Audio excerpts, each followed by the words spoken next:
Hey, we will go ahead and get started.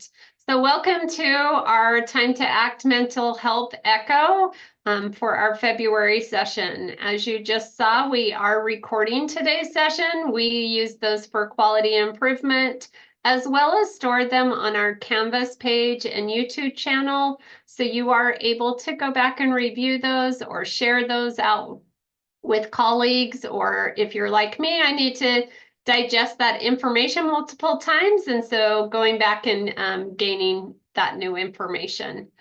We do want today's session and all of our sessions to be interactive. So please put your comments into chat. If you feel comfortable, turn on your camera so we can get to know each other, even though we're over this virtual world. We do always want case narratives. Those are a great way to share information and learn from all of these amazing colleagues on the call. So if you're interested in submitting a case narrative, just reach out to timetooact@usu.edu and we will get you on the schedule for that. As always, please protect individual privacy. We do work with some sensitive cases and some sensitive families or clients, so just make sure that we're avoiding any identifiable information. If you have any questions about that, feel free to reach out to one of our hub members. They always have an asterisk in front of their name, so they are easier to find on the chat. If you've never attended an ECHO session, welcome to your first one. We will always have three components of it. So we have a speaker that talks to us about a topic, and then we do a case presentation that is provided by one of you all on the call, and then we go into breakout groups to discuss that case. That breakout group and just being on the call is a great way to increase that professional networking.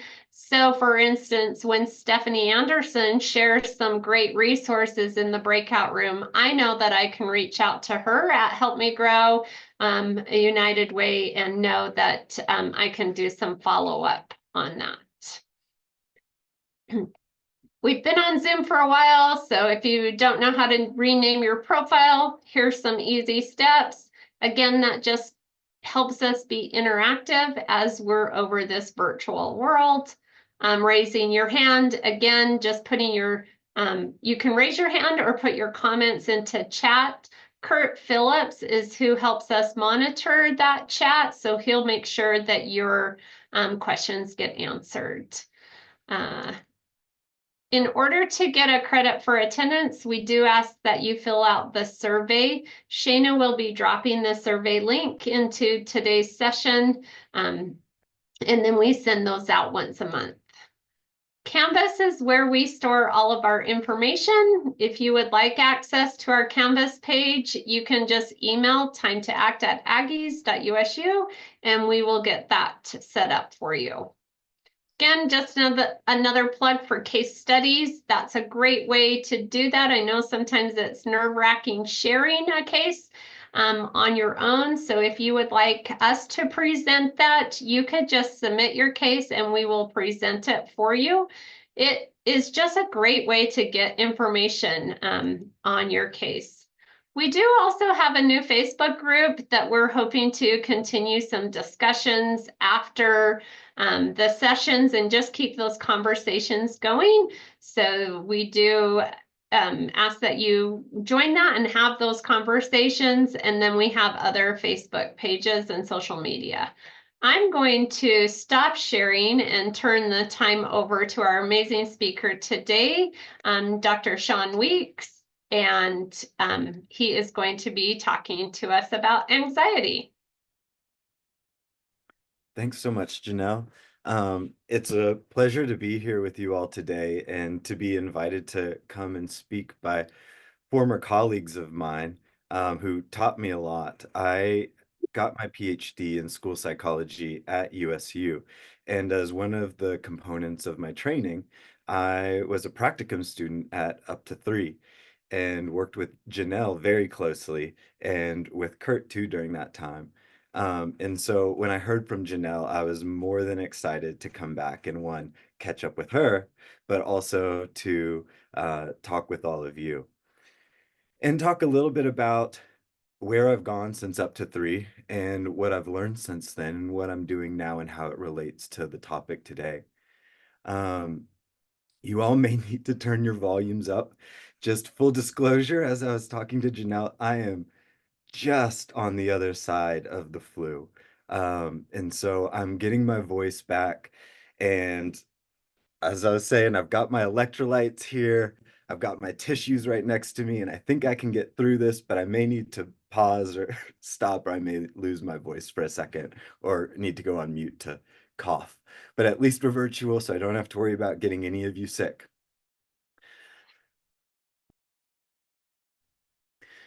So, as I was saying, I got my PhD at USU in school psychology and did my internship at Rutgers out in New Jersey. After I graduated, I returned to work at the U, and actually, I'll go ahead and share my screen because there it has some of the marketing materials of the different places that I work.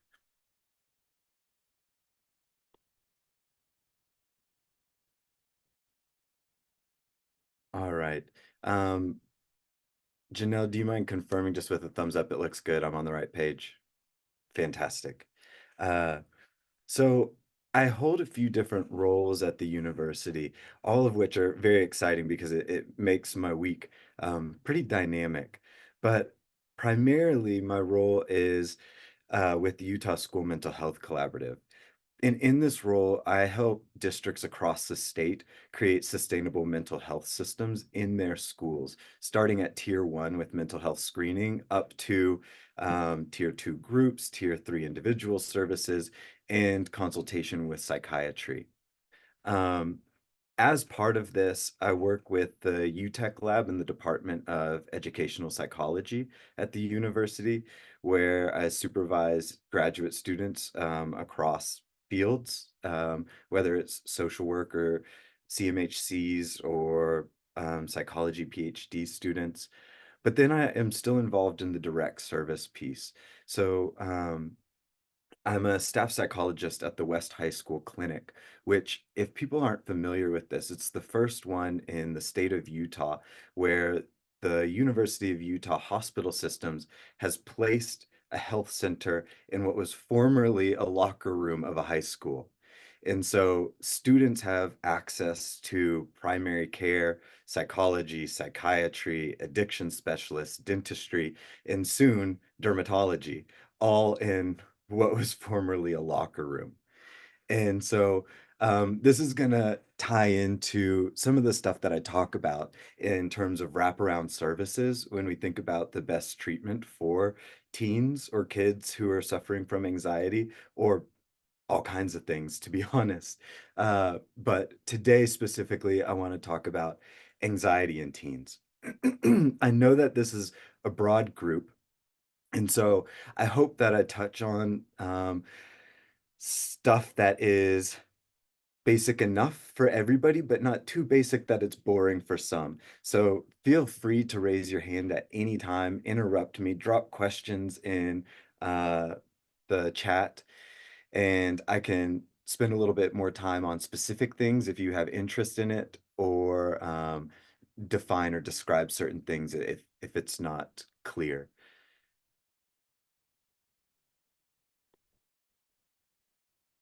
So for today, I actually have my own case presentation. So we're going to start off, I'll get to model that.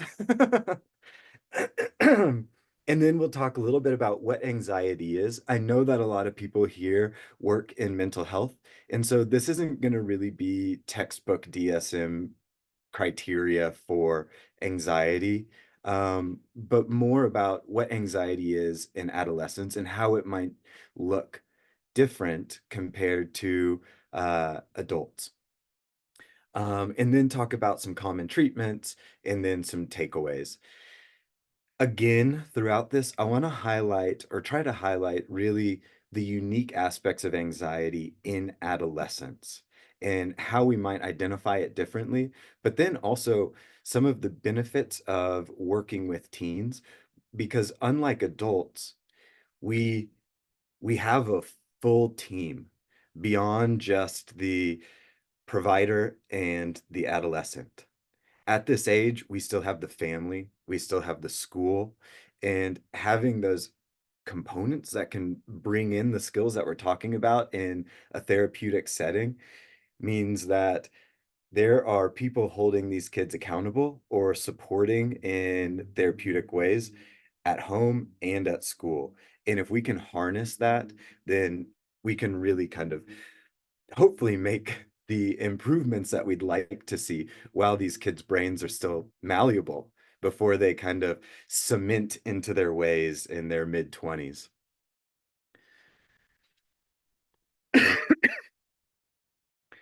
So, to start with a case presentation, I want to talk about a kid who presented to the clinic for school refusal.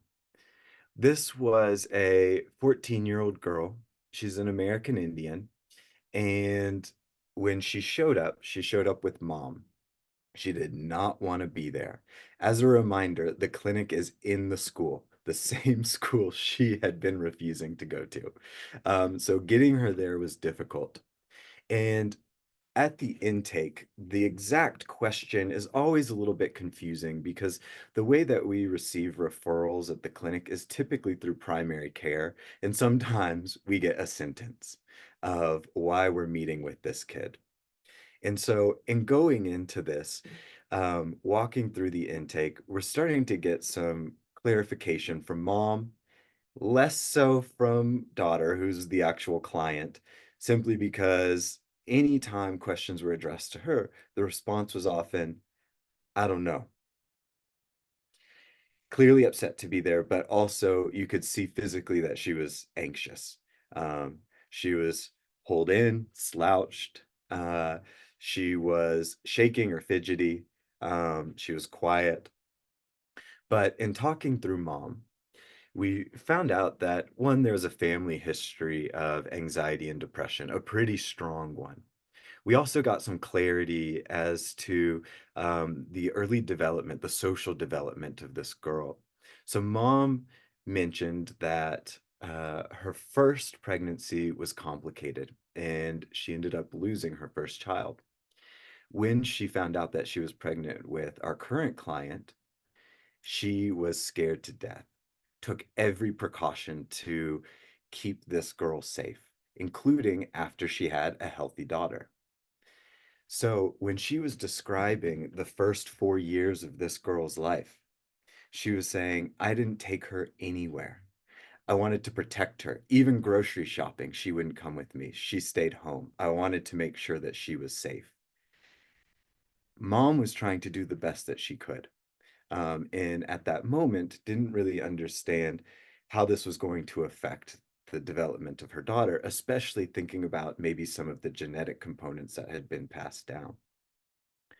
On top of that, once her daughter got a little bit older, she started going to school, wasn't really having many problems, was always kind of shy, but made friends. And then one of the things that her and her mom shared were an interest in live music. And so they would go to a lot of concerts.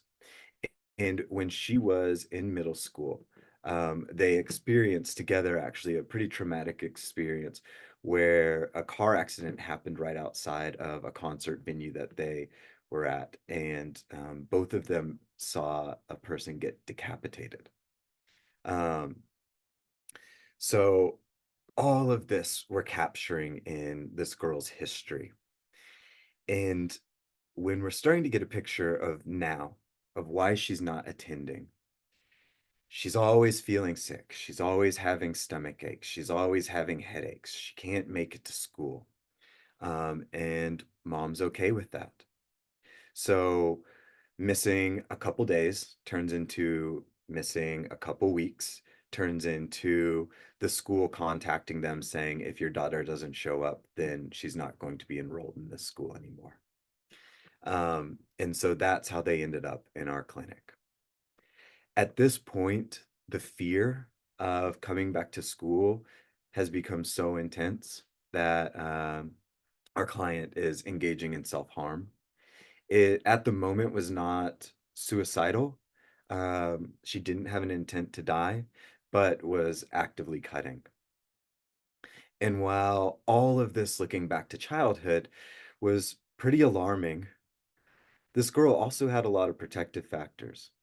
She had a supportive family, though some of the things that we identified in the intake maybe weren't the best. Mom was doing everything she could in the best interest of her daughter, and you could see that in this intake. The other really great thing is she has friends. She has friends that she enjoys spending time with, but getting to that time was always really difficult. I listed new school as a protective factor, and some of you might be like, I don't know for this kid. But the reason why I listed this was in the intake, she saw this as the opportunity for a fresh start, where the kids at the school didn't know her, except for a select few who she knew well as friends and were family members. This school also happened to have the clinic, which had wraparound mental health services. And this girl also had a lot of hobbies and interests, especially related to her culture. So she was interested in Native American dance and in smudging and in attending, I forget what they're called, the sweat lodges. So after this intake, we typically spend some time thinking about what all of this means. And so, in terms of the case presentation, before I share exactly where we landed, I want to open this up to some discussion. And I want to see if, after my very brief description of what was an hour and a half intake plus record review, if you all have any guesses, knowing that you don't have the full picture of diagnosis, prognosis, or treatment plan.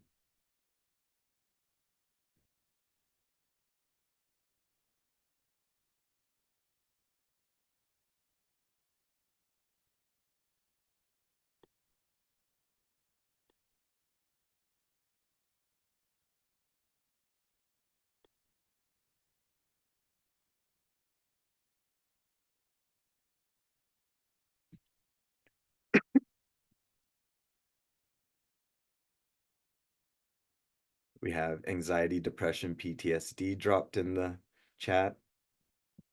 Others?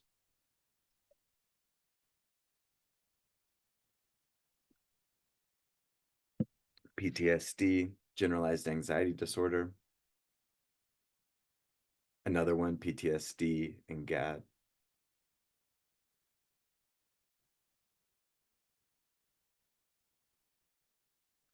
How about prognosis or treatment plan?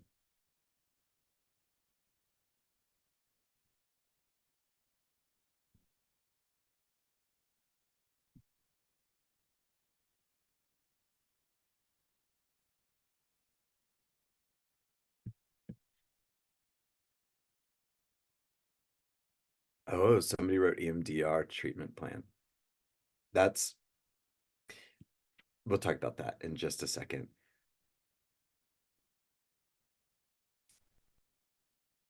Coping strategy, family, including the parent, DBT.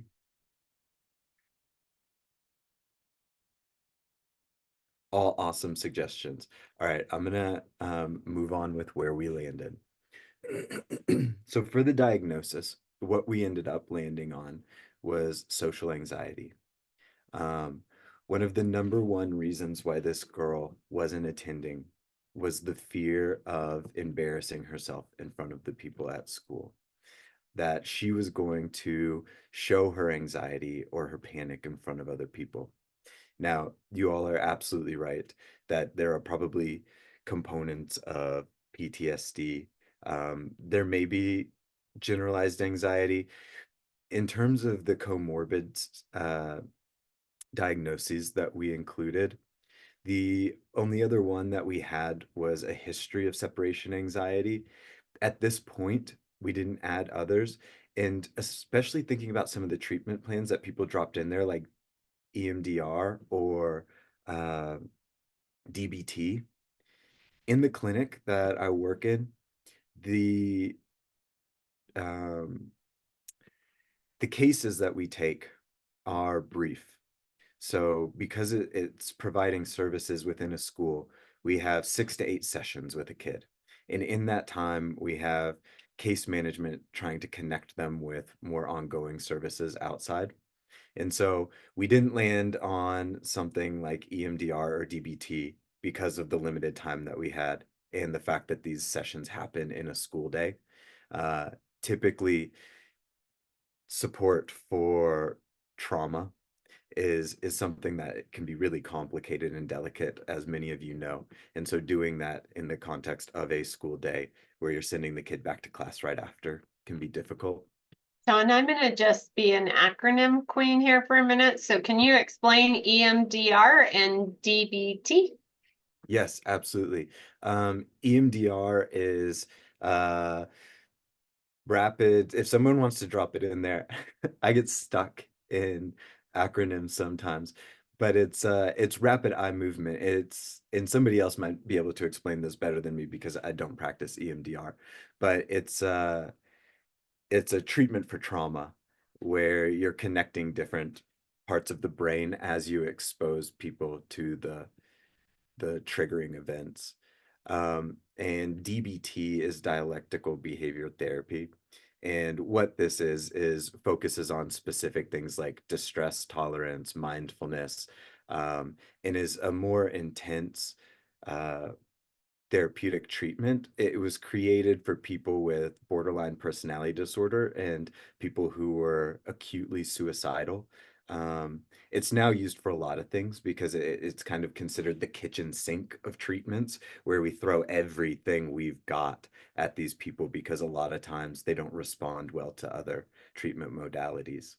Both of these have been expanded a little bit because success has been seen in them being used with the specific populations that they've been identified for. Um, Thanks for going over that. I just know sometimes we think it's something else and it's really, so thank you. Absolutely. So the prognosis here is probably moderate. The reason why I say that is because she's still young, but she hadn't received treatment up to this point. And if you were noticing, there were some key pieces here from early childhood that mom was doing that was reinforcing social avoidance.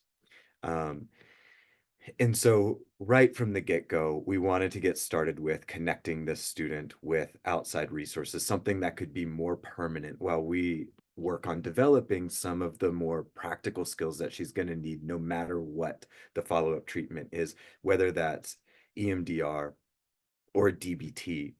And so, where we focused was CBT and uh, and I'll explain a little bit more what that is as we move forward, and exposure therapy. So teaching some of these initial coping skills that anyone's going to need. These are foundational before you move into any level of processing, because that's where the emotion can be so strong that you're not able to move forward in this process. So you want to give them the skills to kind of work through the tough stuff.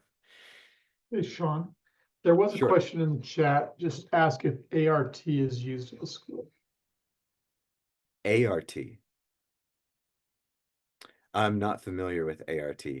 Comment from Stephanie, it looks like.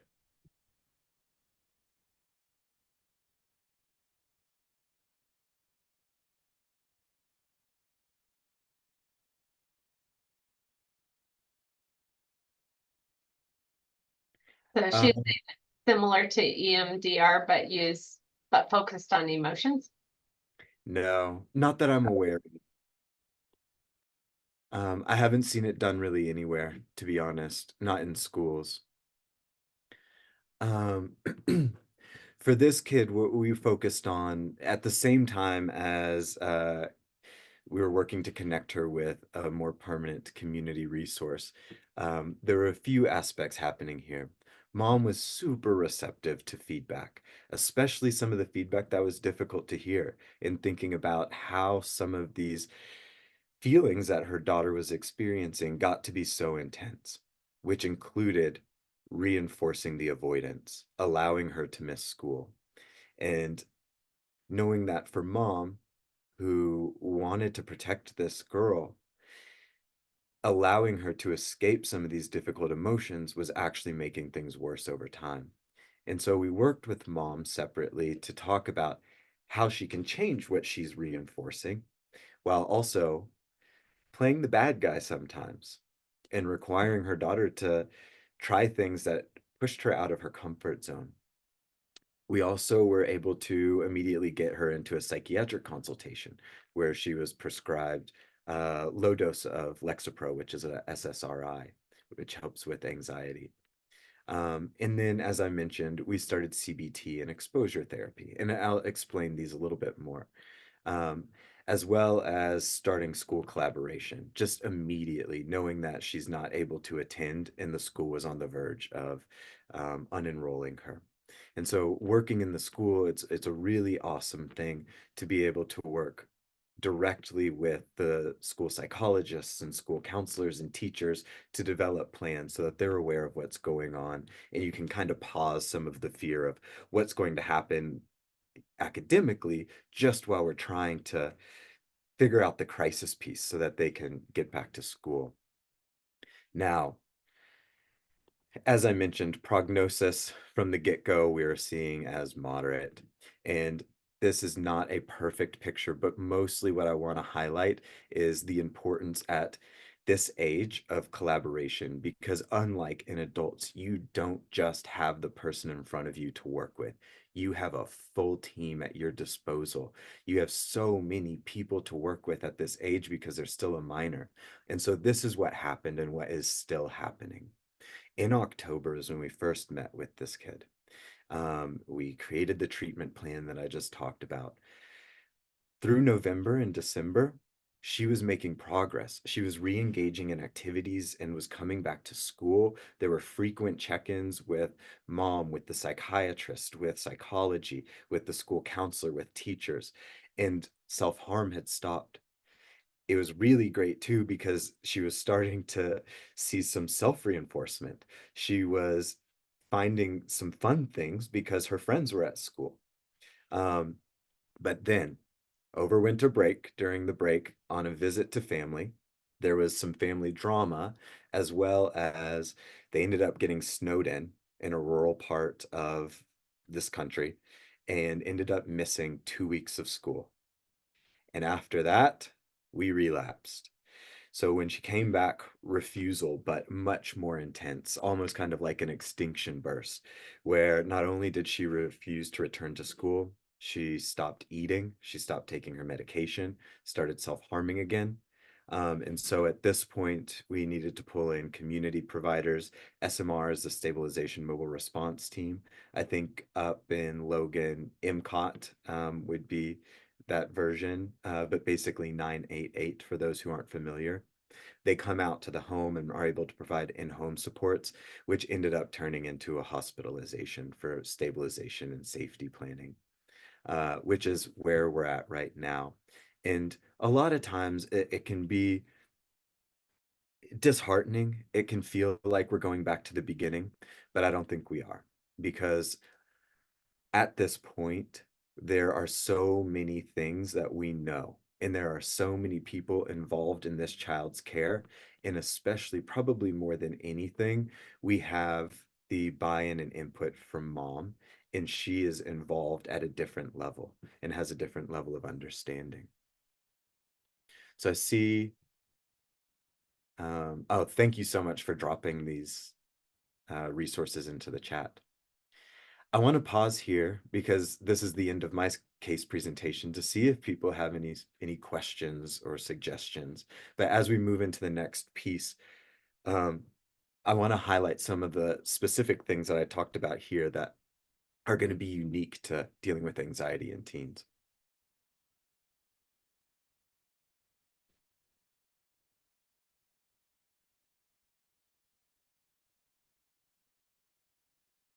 Sean, I just have a question about the schools. So you talked about, and maybe you're going to talk to it more later on, but the mental health within the school system. Is that something that Utah is doing throughout all of their school systems? Or if you have a family that is experiencing not just somebody like your case, but with some anxiety and some stress, do families all have access to that? Fantastic question. Yes. But depending on where they're located, the level of resource is going to vary. But typically, every district is going to have something. Uh, and sometimes what that can end up being is somebody who plays multiple roles or wears multiple hats. And so they may be spread thin. But in working with districts down from San Juan and South San Pete and Emory up to Logan, including places like Salt Lake and Park City, I'm really able to see what those resources look like. And everywhere has them. It's just to what degree. Great, thank you. Mm-hmm. Also areas, I would say the same thing for the local mental health agencies. Everywhere has those as well, who are really great community partners and can collaborate with the schools as well.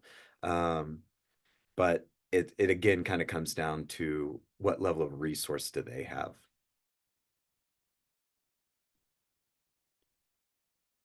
So, super briefly, I want to talk about anxiety. And I know we're jumping from the case that was more complex than just anxiety, as many of you identified, which needs treatment beyond just treatment for anxiety, and likely has diagnoses beyond just anxiety. But for the rest of this, that's what I want to focus on is anxiety. So, what is anxiety? I want to think about it as our body's alarm system, as a response to stress or perceived danger. If you think about it as a fire alarm that goes off in a building that tells you that there could be danger, but how often is the fire alarm that goes off actually for a fire?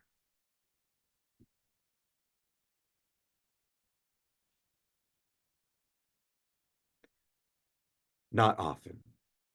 And most of us know that. But for somebody who never heard a fire alarm before and one went off in a building that they were in, they'd probably be freaking out, wondering, what do I do and why is nobody else losing it right now? And so, thinking about what anxiety means in teenagers as they're understanding their body's alarm, they look to other people to determine, is this real or is this not? And in thinking about the case presentation, and how mom treated anxiety from early on. Mom was telling this girl, you should be scared.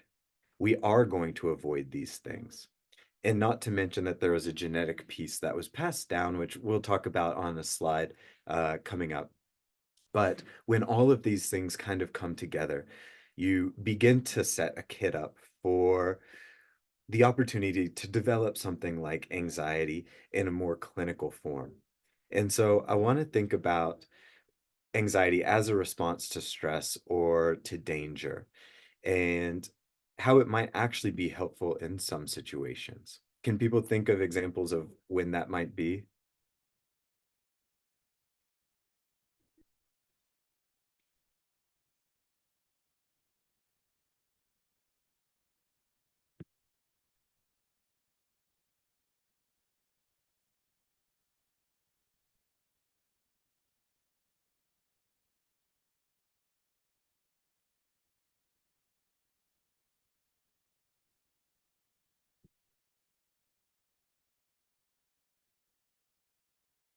So I'm going to clarify. You're asking how anxiety might be helpful in some situations?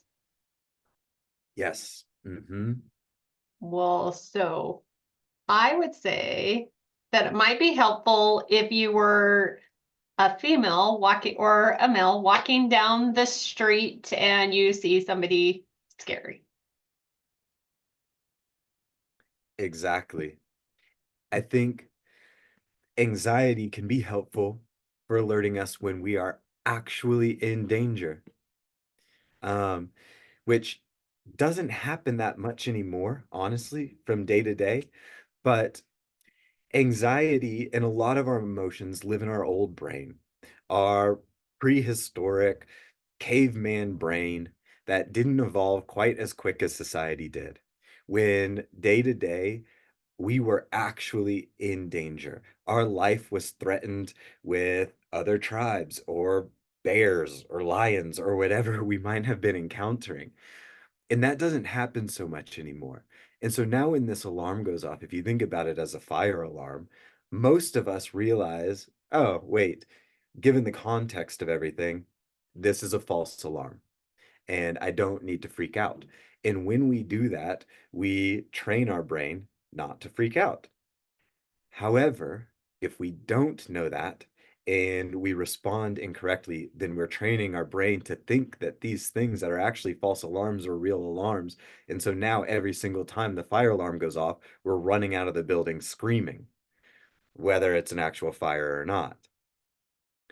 And so, so anxiety can definitely be helpful because every now and then the building is actually on fire. But we want to teach people the cues to know to first pause. And when anxiety is happening, it's triggering our nervous system to respond with fight, flight, or freeze. We are wanting to act before we think. So we need to teach people to pause. We need to teach people to take stock of, is this real or is this not? And then if it's not, do the opposite of what your body is telling you to do right now so we can retrain the brain. And obviously, we want to also teach people to respond if it is actually danger. So when might the line between just normal worry and clinical anxiety be crossed? How might we identify that?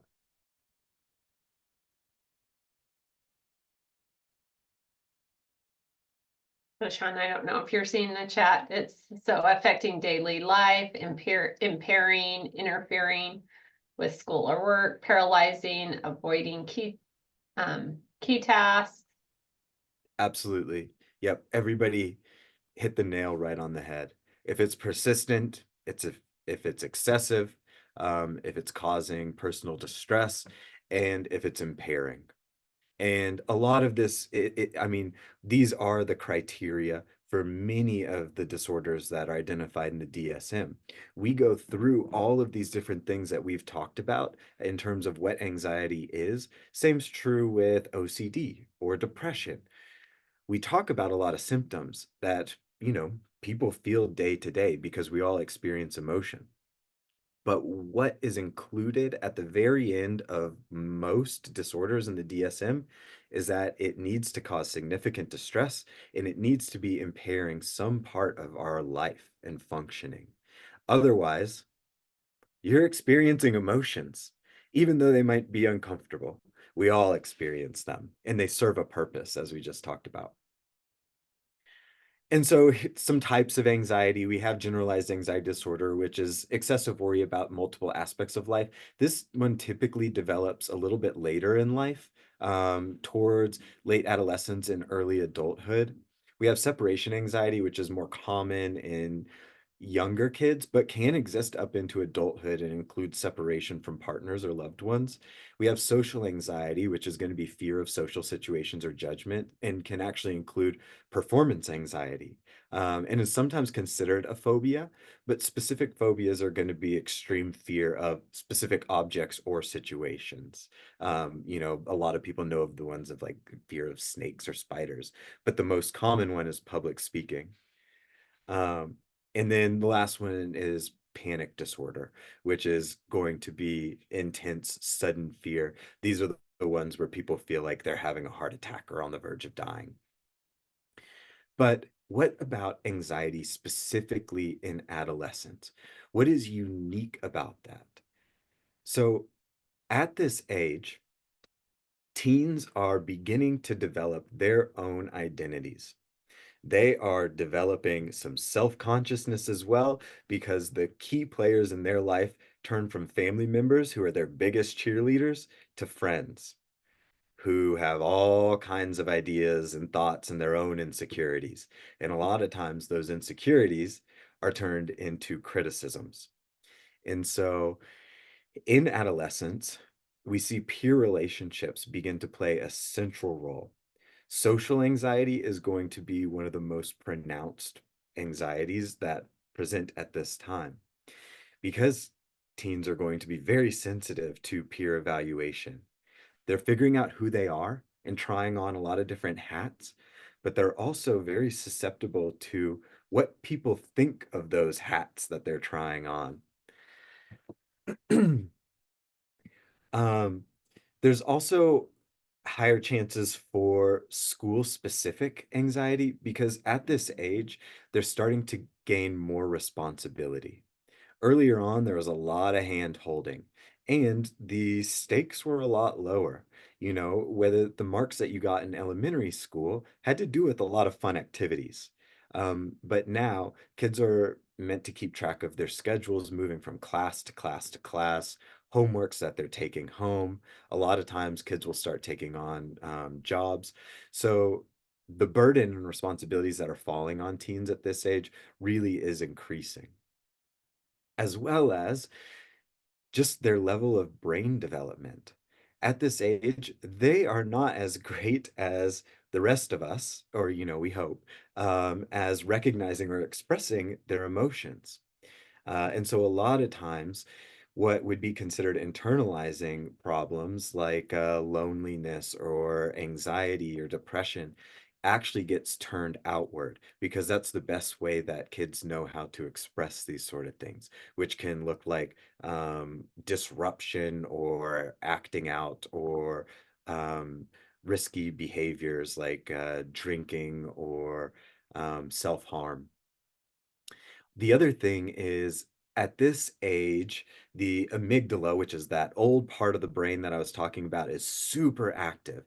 However, the prefrontal cortex, which is kind of the area where we have all of our executive functions and are able to say, hey, let's pause and think about if this situation is actually matching the problem and let's problem solve here, guess what? That one is still underdeveloped. And so this combination leads to extreme emotions with not a great sense of what to do about it. Um, and this is a thing that can lead to self-harm as being a more common emotional response. Similar to other risky behaviors that kids are taking, it is a way to get out of your head. And similar to the kid that I was talking about before, her self-harm was not necessarily suicidal. But when your brain is so loud and you have not learned other skills to deal with those things that are popping into your mind and causing so much discomfort, guess what's loud enough to pull you out of that? Pain. And so that a lot of times is why kids turn to self-harm. And so we want to give them other methods to deal with intrusive thoughts or difficult emotions. But as I'm sure many of you know, as being providers here in Utah, self-harm doesn't just stop at non-suicidal self-harm. And if there are other emotions, a lot of times related to, I think it's on my next slide. Yes, cognitive factors like negative thought patterns or excessive self-criticism or seeing themselves as burdens can develop into suicidal self-harm. And unfortunately, nationally, suicide is the second leading cause of death for teens. And I want to say in Utah, and I bet one of you all can definitely confirm this, it is the leading cause of death for teens. Um, But what are other causes or risk factors? We talked about biological factors, the genetics that get passed down generation to generation, also the brain chemistry. So sometimes things like serotonin or dopamine levels aren't always where we want them to be. And that's why prescriptions like SSRIs may be necessary for kids with moderate to severe anxiety. Um, Also, environmental factors. Again, each one of these things we talked about with the case presentation at the beginning, whether it's parenting style, trauma, or life stressors. And then temperament. So, really, just personality, thinking about resiliency or how sensitive somebody might be.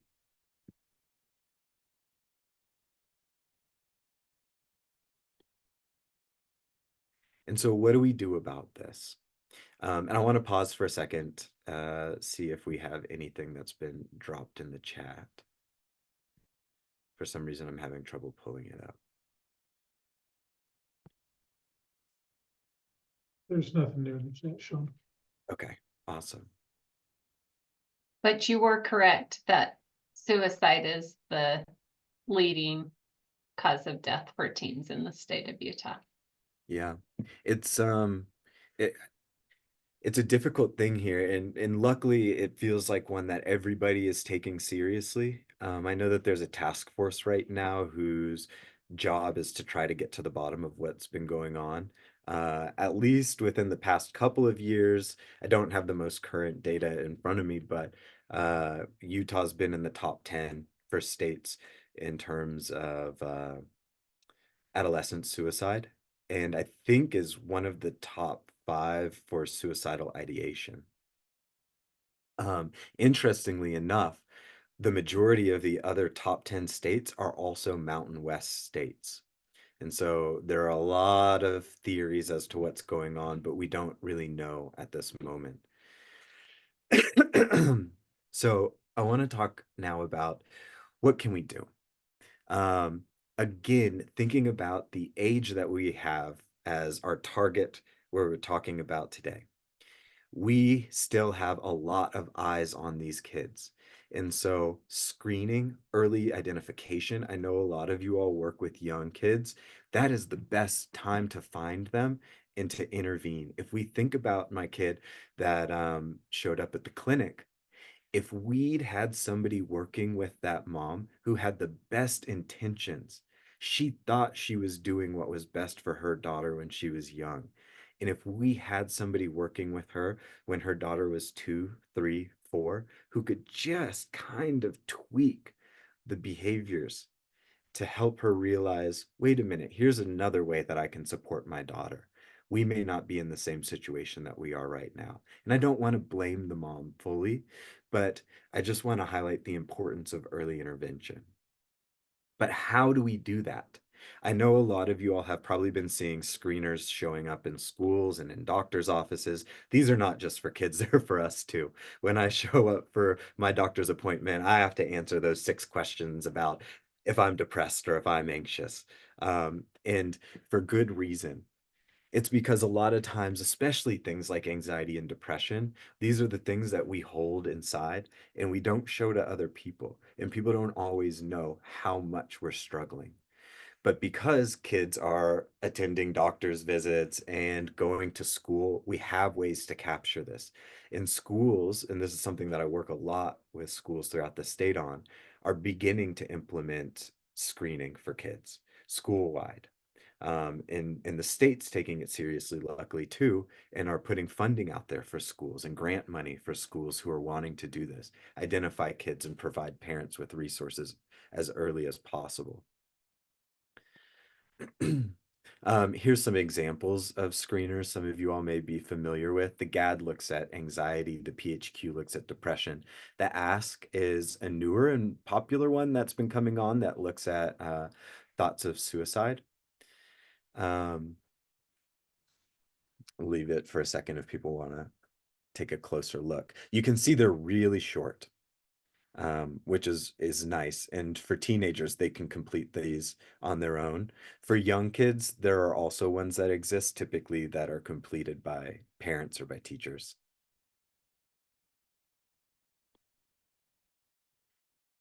And then what are some therapies? For anxiety specifically, and I know a lot of people brought up different therapies that are based in evidence for quite a few things. A lot of them were the trauma piece of what we were talking about in the case. For anxiety, the gold standard really still is cognitive behavior therapy, where we focus on changing anxious thoughts. I had mentioned cognitions and how thought problems are one of the biggest contributors to anxiety. And so while we work on changing the thoughts, we also introduce coping skills. And then we think about exposure. And on the next slide, I'll talk a little bit more about exposure, but basically what that is gradually exposing the person to the thing that they are most scared of. Because if you remember me mentioning before with the metaphor of the alarm, we want them to be able to identify first the alarm as being a false alarm or a real alarm. That's going to be changing the anxious thoughts. Then we're going to want to give them the coping skills to sit through the stress or distress of having that alarm going off. So think about how annoying it is to continue your work when you know a false alarm's going off. And you get the call from uh, whoever knows that in your building that says, "Forgive us for the alarm. We're going to get it shut off as soon as we can." And now you got to sit through that and keep doing what you're doing. But the other thing is the exposure. So this takes it beyond just being able to sit with it, but actually coming in contact with what the fear is. And I'll give you an example on the next slide. The other one that I'll bring up and is a big focus at USU and was a big focus of my training is acceptance and commitment therapy. This moves a little bit from changing the thoughts to changing the context of the thoughts. So instead of saying, don't think about that, change the way that you think about it and understand it. And primarily it's about flexibility and trying to come in contact with your values and making sure that you're being able to live in accordance with those despite the fear or anxiety that might arise in coming in contact with the things that are most important to you. But exposure therapy, like I said, we're talking about thoughts, we're talking about coping through it. But really what it is identifying with clients what is the number one thing that's causing your fear? And now let's break it down into step by step, a fear ladder or a fear hierarchy, starting with the smallest little thing.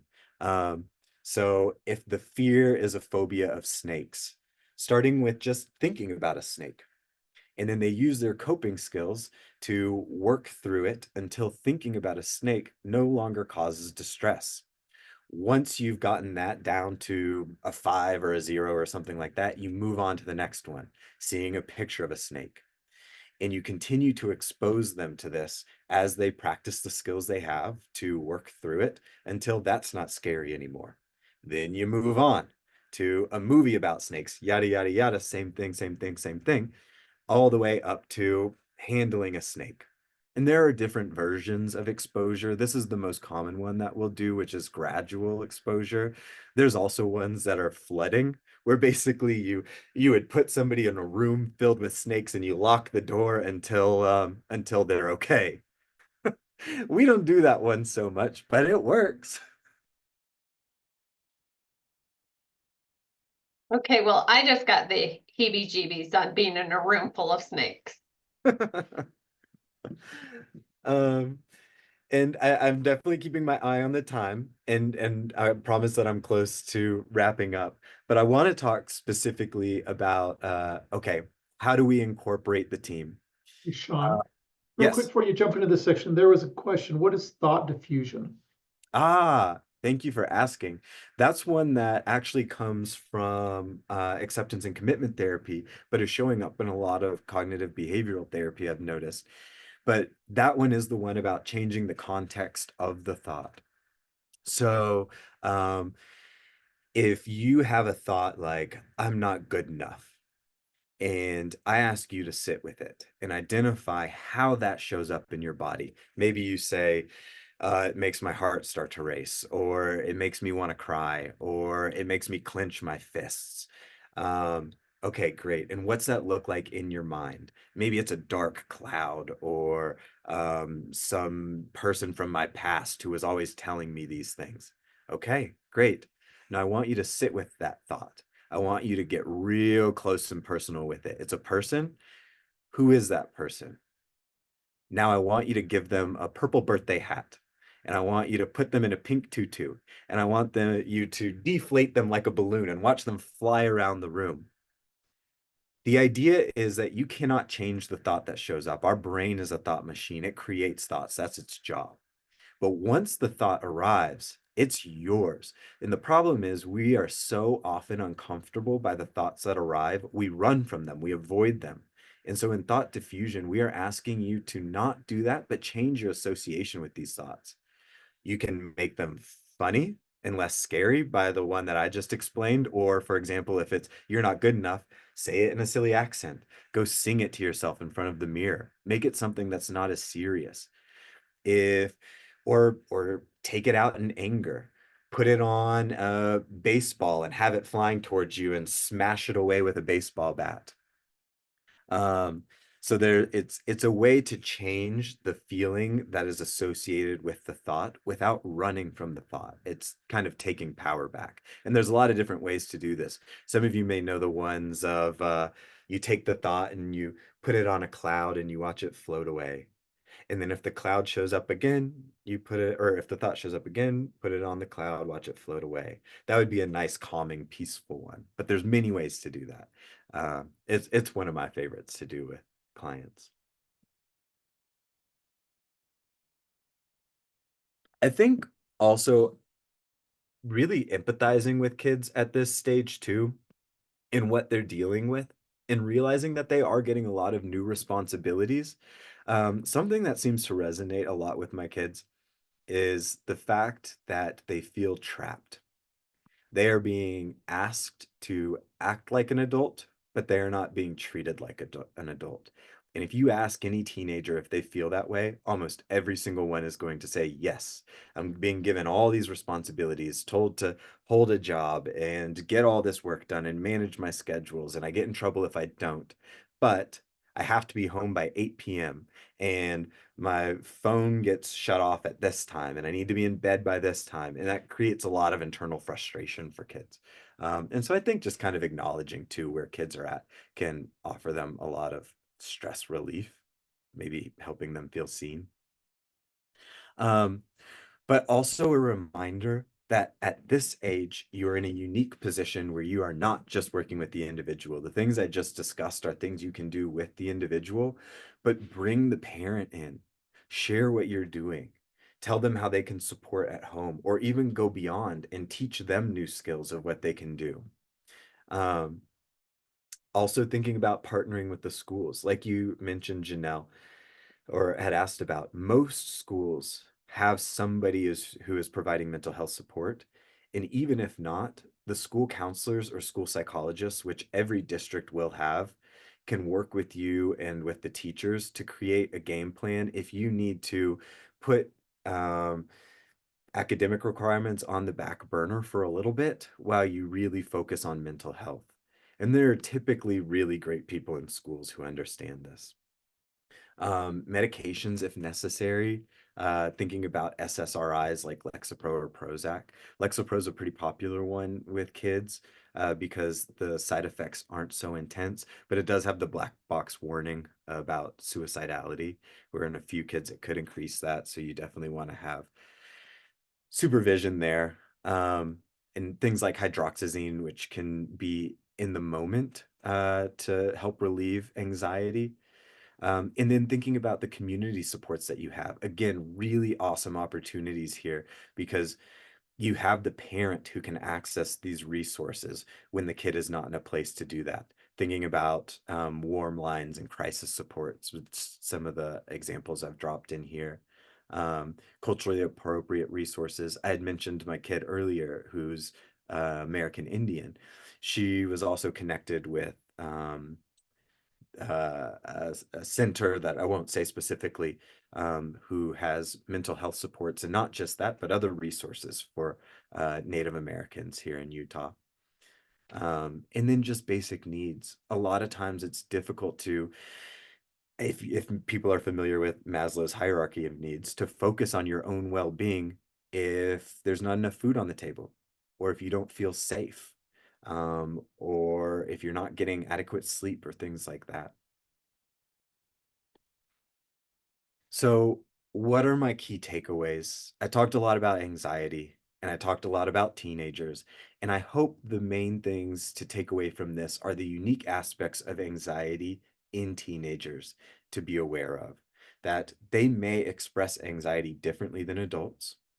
And so early screening can help us identify those kids if we are misinterpreting it as just a disruptive, annoying kid, so that they are getting the appropriate care and as soon as possible, because we know that early intervention is better for long-term outcomes.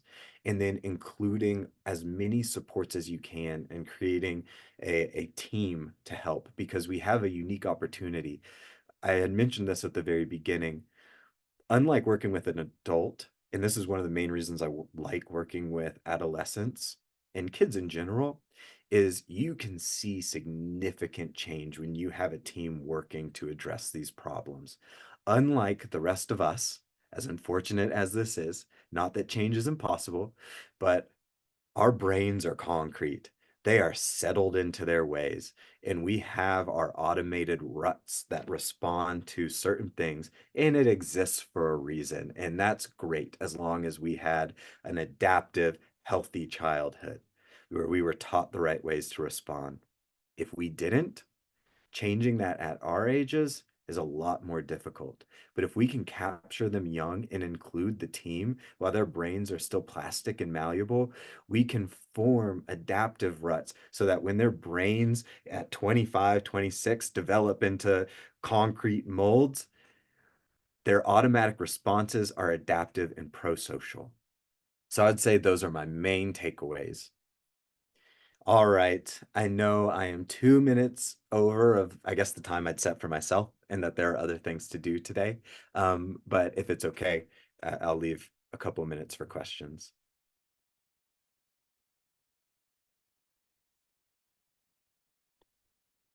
And that was really awesome. Thank you so much for sharing that.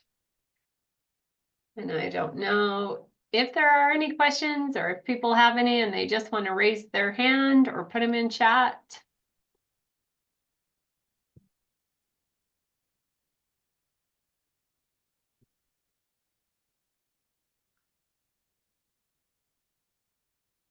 And if not, Sean, can I also have you send me your PowerPoints and I will make sure they're up on our Canvas for everybody to utilize? Absolutely.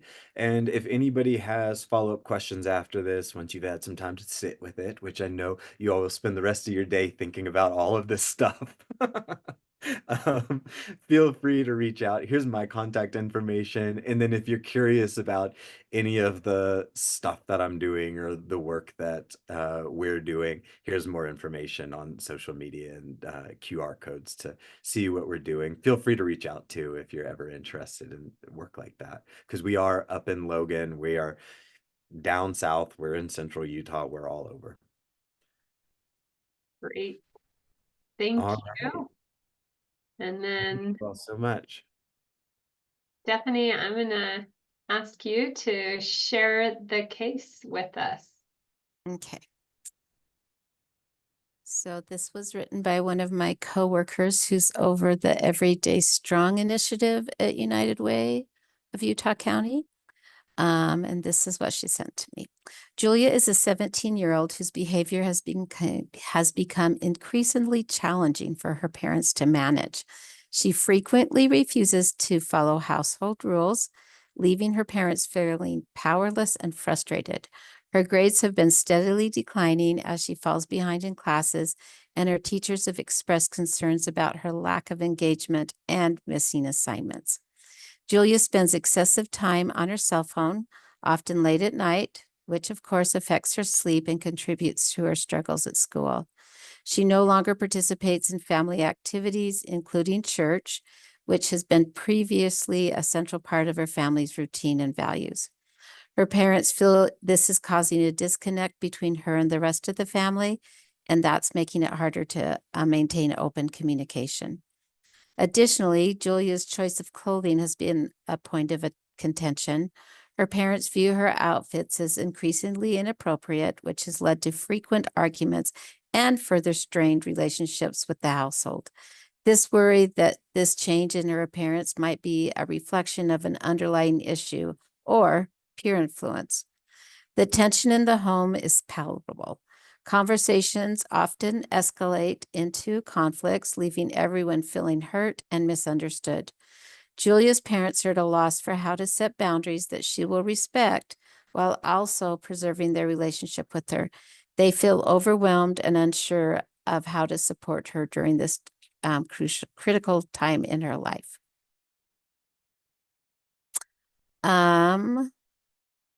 Support for Julie's family. Oh, okay. That is the case study for today. All right. So we are going to go into breakout groups. So in room number 1 with hub members Heather, Jeff, and Kurt, you guys are going to take the questions of how can the family address the tension and conflicts that arise from disagreements about Julia's clothing choice, and also how can parents effectively set boundaries while maintaining a positive relationship with her. Stephanie Anderson and Heather Waters, you're going to be taking the strategies. What strategies can be implemented to help Julia improve her academic performance and re-engage with school, which hopefully some of those suggestions that Sean talked about today could be helpful. And then what external resources and supports can the family utilize to help Julia and themselves. So we are going to go into breakout groups for about 15-20 minutes, and then we'll come back and discuss. So Sheena, you can go ahead and open those up. Welcome back. Welcome back, everybody. Okay, Heather, I'm going to start with your group. Heather Waters. I guess I need to emphasize which Heather. Heather Waters. Excuse me. So we have the last 2 questions. You want me just to give 1 or 2 strategies? Yeah. Okay. So for the first, some strategies to implement to help Julia improve academic performance and re-engage in school. We just talked about, again, that positive reinforcement. We talked about maybe token economies.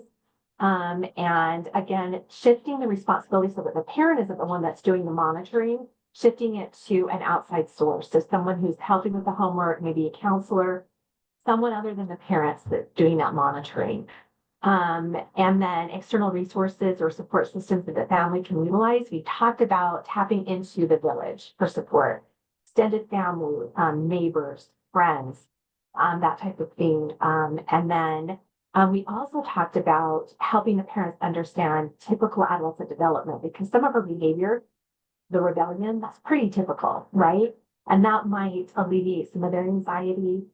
They may, kind of sit back a little bit, and that will take pressure off of Julia. And who knows, she may not rebel quite as long, because it could be that the parents are inadvertently reinforcing this behavior as well. Great. That's awesome. Okay, Heather Mitchell. All right, I'm gonna divert to Jeff because he was taking notes for us, and then maybe he can just kind of summarize a couple of our best things that we had there.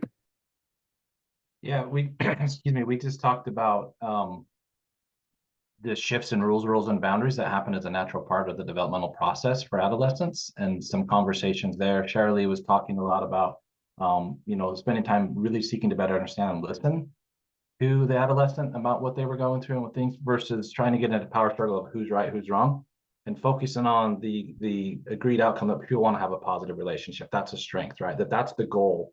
And the goal is not to be right all the time as a parent. The goal is to have a positive relationship. And there's some supports that we talked about. Heather mentioned a couple, and so did I can't see her on the screen right now. Sophia, I think, but USU Extension has some fantastic Love and Logic parenting resources that are available in every county. And also there is actually some mentoring, 4-H mentoring programs that could help with the tension amongst the siblings. There's some things there that could be supportive of parents having maybe more productive conversations around rules, roles, and boundaries. And also knowing as parents, sometimes the adolescents are supposed to have autonomy. That's their goal, is to differentiate from the family and become their own person and do those things. Now we want them to be healthy and skillful and avoid lots of problems with that, but also that's a typical thing for an adolescent to do, because we want them to be independent 30-year-olds. And so this is feels like a kind of a natural component of parenting an adolescent that's not necessarily need to be viewed as problematic, but might need additional supports to do it skillfully. So we think Love and Logic is a way to at least start with something very concrete and specific. Awesome. Those are great strategies. Thank you all. So whoever took the notes, if you'll just email those to the time to act at usu.edu, we will get those compiled and shared out to Stephanie Anderson's group. Stephanie Sogla told me that I gave her a heart attack by not saying the last name when I said, and the case presentation by Stephanie. So I'll have to remember that people have multiple names, like multiple people have the same name. And we will get those compiled.